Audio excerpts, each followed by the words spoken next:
할렐루야. 2월 13일 목요일 새벽 기도를 시작하겠습니다. 사도신경으로 우리의 신앙을 고백합니다. 나는 전능하신 아버지 하나님 천지의 창조주를 믿습니다. 나는 그의 유일하신 아들 우리 주 예수 그리스도를 믿습니다. 그는 성령으로 잉태되어 동정녀 마리아에게서 나시고 본디오 빌라도에게 고난을 받아 십자가에 못 박혀 죽으시고 장사된 지 사흘 만에 죽은 자 가운데서 다시 살아나셨으며 하늘에 오르시어 전능하신 아버지 하나님 우편에 앉아 계시다가 거기로부터 살아있는 자와 죽은 자를 심판하러 오십니다. 나는 성령을 믿으며 거룩한 공교회와 성도의 교제와 죄를 용서받는 것과 몸의 부활과 영생을 믿습니다. 아멘. 찬송가 84장 찬양하시겠습니다. 찬송가 84장입니다.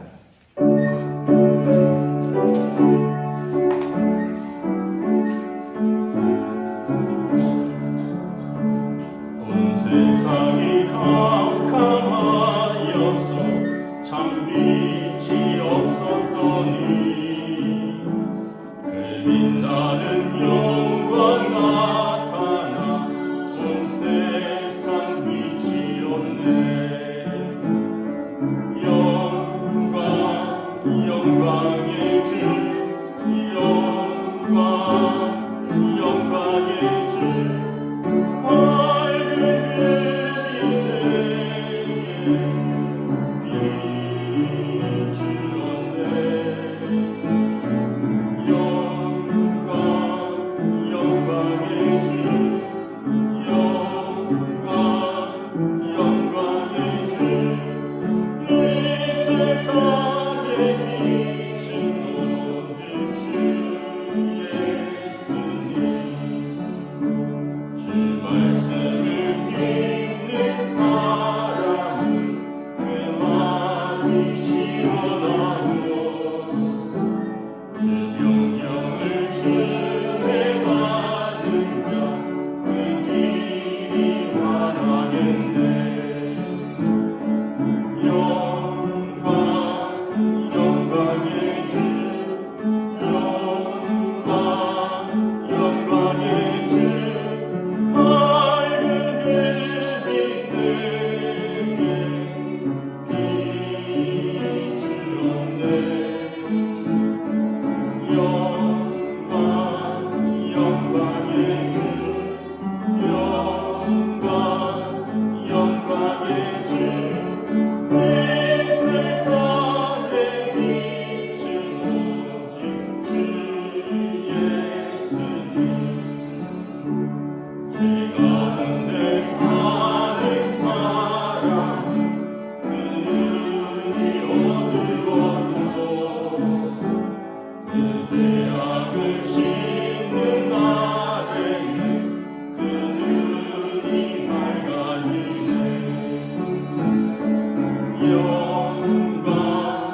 영광의 주, 영광의 주, 밝은 그빛 내게 비추었네. 영광의 주, 영광의 주, 이 세상에 빛은 오직 주 예수님.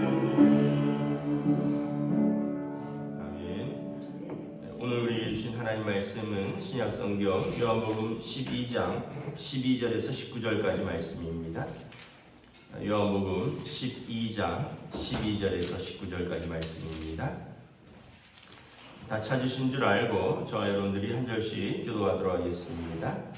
요한복음 12장 12절에서 19절입니다. 그 이튿날에는 명절에 온 큰 무리가 예수께서 예루살렘으로 오신다는 것을 듣고 종려나무 가지를 가지고 맞으러 나가 외치되 호산나 찬송하리로다. 주의 이름으로 오시는 이 곧 이스라엘의 왕이시여 하더라.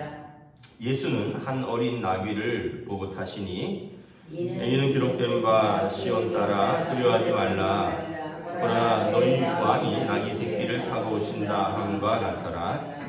제자들은 처음에 이 일을 깨닫지 못하다가 예수께서 영광을 얻으신 후에야 이것이 예수께 대하여 기록된 것임과 사람들이 예수께 이같이 한 것임이 생각났더라.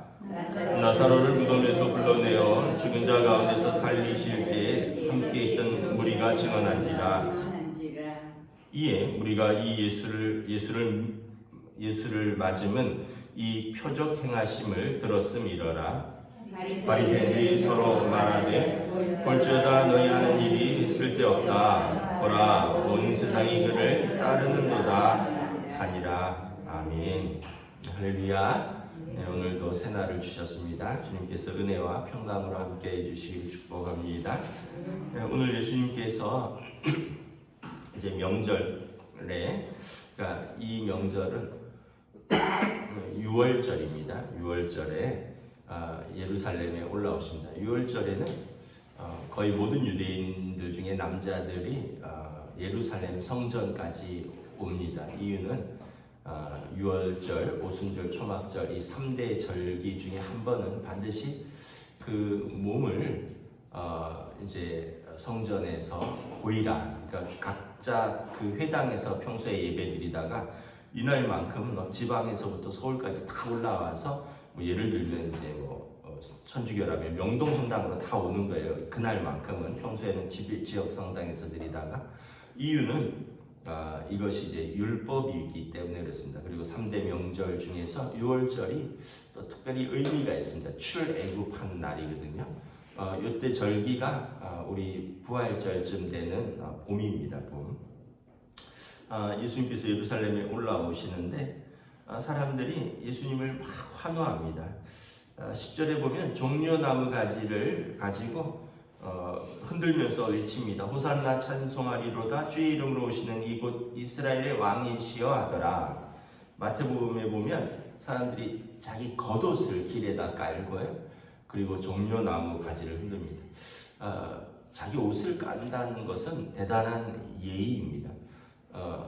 이스라엘 사람들은 옷이 그렇게 많지 않아요. 2000년 전이니까 거의 한 2벌 정도 되지 않겠어요? 가난한 사람들은 단벌이고, 그리고 이 외투는 잘 때 덮고 자는 이불이기도 합니다. 그래서 성경에 보면 너희 속옷을 달라고 하는 자들에게 겉옷까지 달라. 왜냐하면 겉옷은 그만큼 외투도 되지만 이불도 되는 중요한 옷이기 때문에 그렇습니다. 우리는 뭘 겉옷 달라면 속옷까지 주는 거 아닌가? 그게 아니라 속옷을 달라 그러면 겉옷, 그러니까 작은 거 달라 그러면 큰 것까지 줘라, 이런 말씀이거든요. 그러니까 여기 예수님이 올 때 자기 외투를 다 깔은 거예요, 길에다가. 그리고 손에는 종려나무 가지를 들고 흔든 겁니다. 제가 이거 생각을 해봤는데 진짜 예수님을 메시아로 생각하지 않으면 못할 것 같아요. 저 양복을 길에다가 깐다고요? 그거 진짜 예수님을 메시아로 생각하지 않으면 대통령이 와도 나는 그렇게 못할 것 같아요. 왜냐하면 별건 아니지만 내 옷을 깐다라는 것은 진짜 내 자신을 완전히 이렇게 그분께 순종한다라는 의미거든요.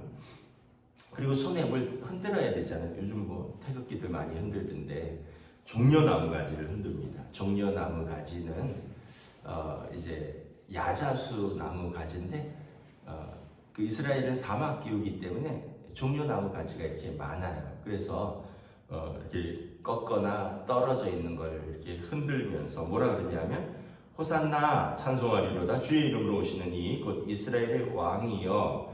호산나는 우리를 구원하소서, 이런 뜻입니다. 우리를 구원하소서. 또 다른 성경에 보면 다윗의 자손이시여 이렇게 말합니다. 메시아입니다. 다윗의 자손으로 오시는 이는 메시아이고, 이분은 주의 이름으로 오시는 이입니다. 하나님께서 보내주시는 분이고 이분은 이스라엘의 왕이십니다. 그러니까 메시아는 철저히 유대인을 위해서 오시는 겁니다. 왜냐하면 다윗 언약에 의해서 하나님께서 이스라엘의 조상들과 맺은 언약에 의해서 이스라엘의 왕으로 오시는 이고, 그리고 하나님께서 당신의 이름으로 보내주시는 이스라엘의 구원자거든요. 그래서 마태복음에 보면 아브라함과 다윗의 자손 예수 그리스도의 세계라 이렇게 시작을 합니다. 구원자는 메시아는 아브라함의 자손이어야 돼요. 반드시. 그리고 다윗의 후손이어야 됩니다. 다윗 언약. 그러니까 믿음의 자손 아브라함의 후손, 다윗의 후손, 다윗 언약. 그래야지 메시아가 되는데 예수님께서 이 예수님을 설명할 때 아브라함과 다윗의 후손 예수 그리스도의 세계라 이렇게 말씀을 하시는 거죠. 이유는 사람들이 18절에 보면 그 17절에 예수님께서 나사로를 살리셨다는 거예요. 예수님에 대한 이야기들이 계속 차곡차곡 쌓여가는 거죠. 오병이어 사건을 통해서 하늘에서 마치 모세가 양식을 내린 것처럼 5,000명을 먹여주셨다. 또 나사렛 죽은 자를 살려주셨다. 뭐 그 외에도 나면서부터 소경된 자를 눈을 뜨게 했다. 이런 것들을 보면서 사람들이 이제 때가 왔구나. 이분이 예루살렘으로 오시는데 이분이 오시면 이제 그 다니엘서에 보면 나라와 권세와 영광을 회복하는 겁니다. 이스라엘의 지금 형편은 식민지거든요. 로마의 식민지인데 메시아가 오시면 나라가 회복되는 거예요. 이스라엘의 나라가. 여러분 우리도 그렇지 않겠어요? 일제시대인데 우리의 구원자가 오시면 나라의 독립부터 생각을 하겠죠. 그러면 이제 여러 가지를 생각할 건데 로마와 싸울 것이고 로마 군인들을 쫓아낼 것이고 그리고 나라가 회복되면 이제 이스라엘 사람들이 다 자기의 주권과 또 영토와 또 그런 어떤 산업이라든가 이 모든 것을 다 회복할 것입니다. 이게 메시아에 대한 기대고 환상입니다. 근데 이제 예수님은 다른 목적을 위해서 오셨죠. 그 이스라엘의 나라와 영광을 회복하는 것도 있지만 온 백성의 온 세상의 나라와 영광을 회복하는 겁니다. 그게 이제 생각의 차이인데 구원자는 모든 백성의 구원자라는 거예요. 이스라엘의 구원자만이 아니라는 거예요. 이스라엘의 구원만의 구원자라면 그것이 맞는데 하나님의 뜻은 온 백성의 구원자. 저와 여러분들은 어떤 겁니까? 우리의 구원자는 우리 죄의 속량, 우리 죄를 대속하시는 분, 이분을 기다리는 겁니다. 왜냐하면 모든 사람은 죄를 지었음에 하나님의 영광에 이르지 못할 텐데 우리가 다 하나님 앞에 조만간 설 터인데 그때 우리 죄를 가지고 어찌 우리 스스로 설 수 있겠습니까?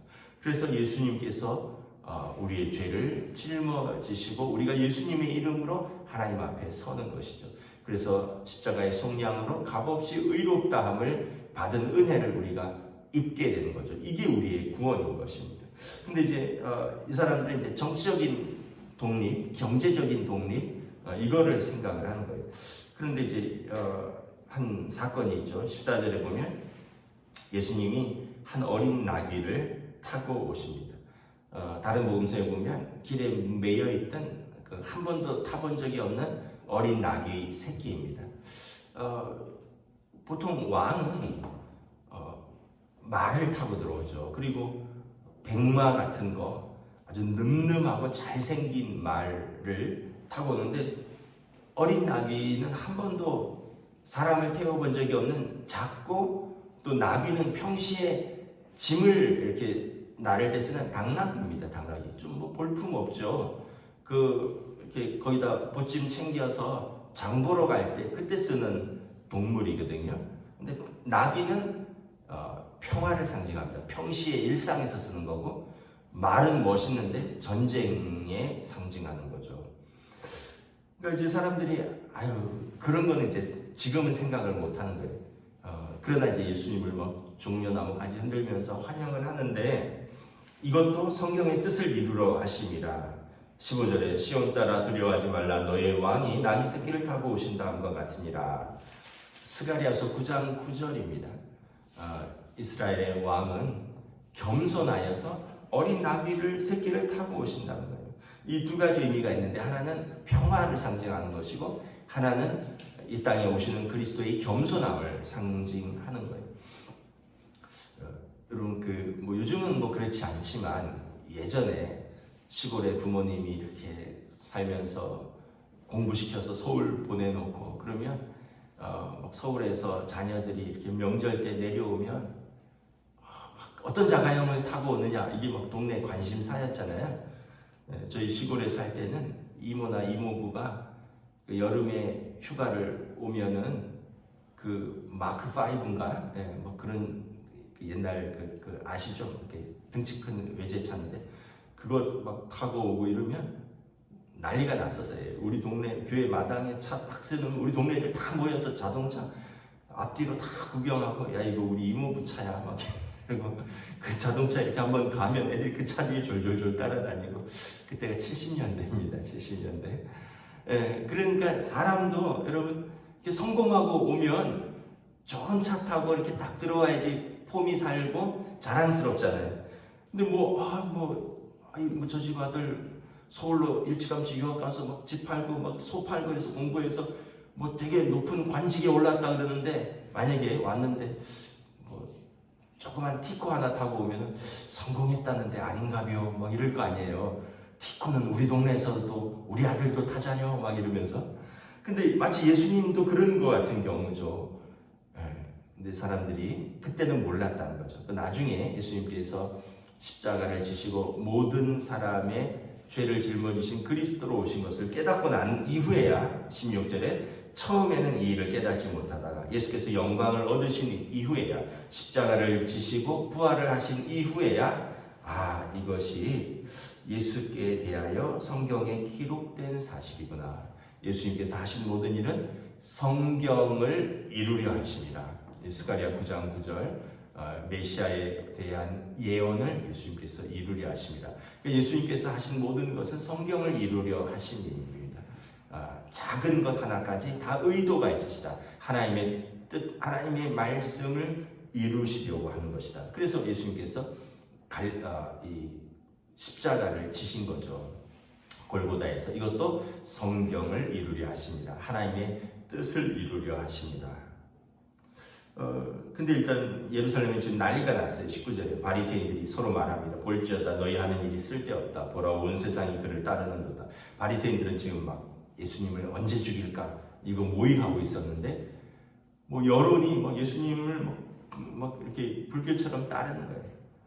그런데 이 여론도 별게 없는 것이, 조금 있다가 예수님을 다 죽이라고 소리치는데 다 등을 돌려버립니다. 사람들은 믿을만하지 않다. 하나님께서 하나님의 일들을 사람의 어떤 바람이나 사람의 어떤 뜻을 통해서 이루는 것이 아니라, 하나님은 하나님의 뜻을 이루시고 예수님은 거기에 온전히 순종하심으로 하나님의 구원의 계획이 이루어진다는 것입니다. 그래서 저 여러분들이 이렇게 구원을 얻고 하나님의 자녀가 된 것은 이 예수님의 순종, 예수님의 겸손, 그리고 무엇보다 우리를 사랑하신 하나님의 사랑이다라는 것입니다. 그러면 여러분 너무 그렇게 세상 고집부리고 살 이유 없어요. 내 뜻 별로 안 중요해요. 하나님 뜻이 제일 중요하고요. 그 잠언에 사람이 자기 하는 일이 옳은 것 같아도 뭐 다 그렇지 않다고, 나중에 다 지나고 보면 하나님의 뜻이 드러나는 것이 가장 우리에게 이롭다.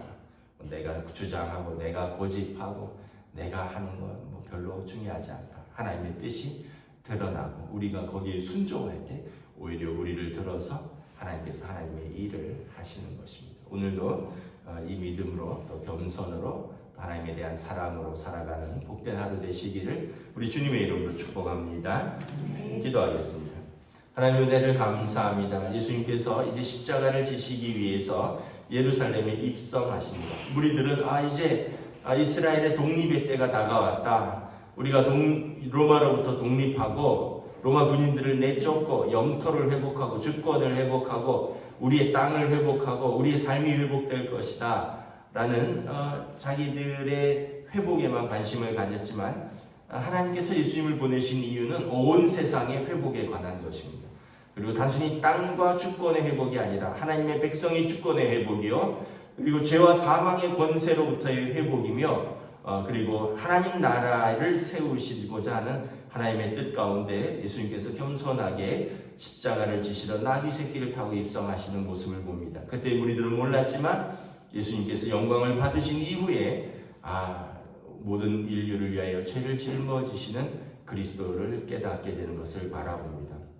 오늘도 우리에게 주신 이 선물과도 같은 복된 하루, 우리가 믿음으로 살고 또 하나님 경외함과 사랑함으로 사는 복된 구원의 하루로 인도하여 주시옵소서. 감사를 드리오며 우리 주 예수 그리스도 이름으로 기도드리옵나이다. 아멘. 하늘에 계신 우리 아버지의 이름을 거룩하게 하시며 아버지의 나라가 오게 하시며 아버지의 뜻이 하늘에서와 같이 땅에서도 이루어지게 하소서.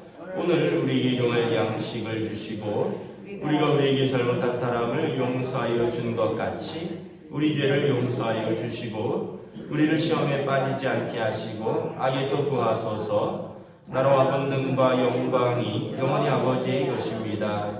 아멘.